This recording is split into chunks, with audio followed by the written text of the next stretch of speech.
બધા ભક્તોને ભાવથી જાજા કરીને જય શ્રી સ્વામિનારાયણ. વડોદરા શહેરને આંગણે લક્ષ્મીનારાયણ દેવ સાર્ધ શતાબ્દી મહોત્સવ તારીખ 23 થી 29 7 દિવસનો અતિ ભવ્ય અને દિવ્ય ઉત્સવ આવી રહ્યો છે.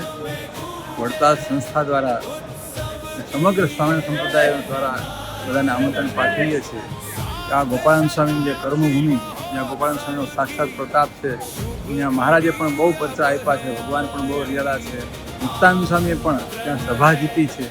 એવું ઐતિહાસિક નગરી વડોદરાને આંગણે આપણે આ ઘરે આંગણે આવો ઉત્સવ આવ્યો હોય તો દરેકને આ ઉત્સવનો વિશેષને વિશેષ લાભ લેવા માટે પધારવાનું. લક્ષ્મીનારાયણ દેવ પ્રસાદીના સાક્ષાત બિરાજમાન છે. ડીકે સ્વરૂપ સ્વામી જેવા વક્તા છે. કે શાસ્ત્રી જે વર્ષો સુધી વડોદરામાં રહી અને ખૂબ સત્સંગ ત્યાં કરાયો છે, એ કે શાસ્ત્રીના શિષ્ય ઘનશ્યામ સ્વામી કોઠારી એના માર્ગદર્શન નીચે આવો સરસ મજાનો અતિ દિવ્ય અને ભવ્ય ઉત્સવ ઉજવા જઈ રહ્યા છે. ત્યારે બધાને વડતાલ સંસ્થા વતી બધાને ભાવપૂર્વક આમંત્રણ છે. બધાએ ખાસ આ ઉત્સવમાં લાભ લેવા માટે અવશ્ય પધારો. જય સ્વામિનારાયણ.